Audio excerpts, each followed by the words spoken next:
దేవినేని నెహ్రూ రాజకీయాల్లో చెరగని ముద్ర వేసుకున్న దేవినేని నెహ్రూ కీలక పాత్ర పోషించిన దేవినేని నెహ్రూ ఇక లేరు ఇక రారు అన్న విషయాన్ని దేవినేని నెహ్రూ అభిమానులు అలాగే తెలుగుదేశం పార్టీ నేతలు జీర్ణించుకోలేకపోతున్నారు. దేవినేని నెహ్రూ అంతిమ యాత్రకి వేల సంఖ్యలో అభిమానులు కార్యకర్తలు తరలి వచ్చారు. గుణదల్లోని ఆయన నివాసం నుంచి ఇక్కడ ఏదైతే ఆయన వ్యవసాయ క్షేత్రంలో బరియల్ గ్రౌండ్ ఏర్పాటు చేశారు, అక్కడికి దేవినేని నెహ్రూ భౌతిక కాయాన్ని తీసుకొచ్చారు. ఒక 5 నిమిషాల క్రితమే భౌతిక కాయం ఇక్కడికి రావడం జరిగింది. దేవినేని నెహ్రూకి ఆయన అభిమానులు జోహార్లు తెలుపుతున్నారు. ఆయన 15 ఏళ్ళు తెలుగుదేశం పార్టీకి అలాగే 20 ఏళ్ళు కాంగ్రెస్ పార్టీలో సుదీర్ఘ రాజకీయ చరిత్ర నడిపి ప్రజాసేవ చేసిన దేవినేని నెహ్రూ నిన్న హఠాన్ మరణం చెందడంతో అటు తెలుగుదేశం పార్టీ శ్రేణులు కానీ ఇటు కాంగ్రెస్ శ్రేణులు కానీ అలాగే ఆయన్ని అభిమానించే వైఎస్ఆర్ కాంగ్రెస్ పార్టీ నేతలు కానీ జీర్ణించుకోలేకపోతున్నారు. కృష్ణా జిల్లా రాజకీయాల్లో ఒక మంచి నేతని కృష్ణా జిల్లా కోల్పోయిందని చెప్పి కూడా రాజకీయ నేతలంతా కూడా నన్ను చెప్పడం జరిగింది. అయితే ఇప్పుడు ఈ అంతిమ సంస్కారాలు ఇక్కడ ఏర్పాటు చేశారు. సంస్కారాలు ఆయన వ్యవసాయ క్షేత్రంలో జరగబోతున్నాయి.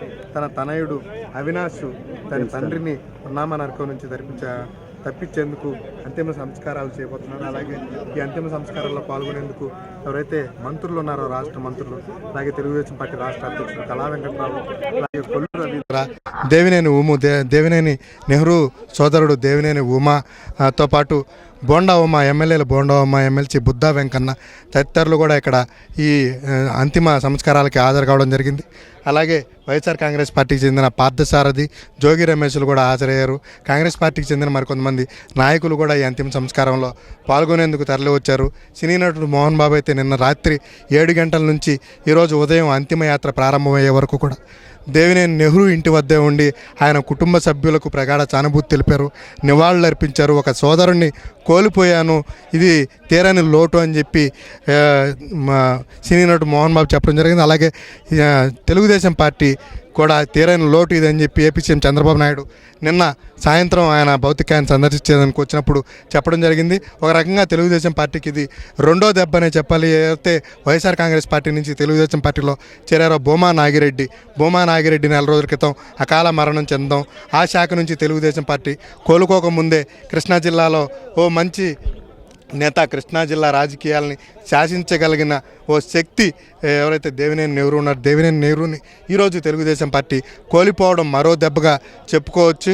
మొత్తం మీద అయితే మాత్రం అటు కర్నూలు జిల్లాలో ఇటు కృష్ణా జిల్లాలో 2 బలమైన నేతల్ని తెలుగుదేశం పార్టీ కోల్పోవడం జరిగింది. ఇది తెలుగుదేశం పార్టీకి తీరాని లోటు అని కూడా ఏపీ సీఎం చంద్రబాబు నాయుడు చెప్పడం జరిగింది. చంద్రిక, అయితే ఈ అంతిమ సంస్కారాల్లో ఏపీ సీఎం చంద్రబాబు నాయుడు కూడా పాల్గొంటారని చెప్పి ముందుగా సమాచారం వచ్చినప్పటికీ చివరి క్షణంలో ఎందుకో ఆయన పర్యటన రద్దయింది, ఆయన రాలేకపోయారు. దాంతో ఎవరైతే రాష్ట్ర అధ్యక్షులు ఉన్నారో కళా వెంకట్రావుతో పాటు ఆయన క్యాబినెట్లోని కొంతమంది మంత్రుల్ని, ఎమ్మెల్యేలని, ఎమ్మెల్సీలని ఇక్కడికి పంపించడం జరిగింది. వాళ్ళంతా కూడా అంతిమ సంస్కారాల్లో పాల్గొంటున్నారు. ఇంకా ఏదైతే దేవినేని నెహ్రూ 4 సంవత్సరాలు 4 సార్లు కంకిపాడు నియోజకవర్గం నుంచి ఎమ్మెల్యేగా ఎన్నికయ్యారు. ఒకసారి విజయవాడ తూర్పు నియోజకవర్గం నుంచి ఎమ్మెల్యేగా ఎంపికయ్యారు. మొత్తం 5 సార్లు శాసనసభలో ఆయన ప్రాతినిధ్యం వహించారు.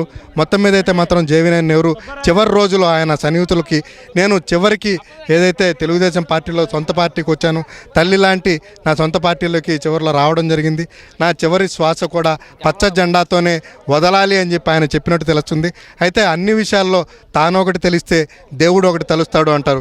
కానీ దేవినేని నెహ్రూ విషయంలో మాత్రం దేవినేని నెహ్రూ ఏది తెలిచాడో దేవుడు కూడా అదే తలిచాడని చెప్పే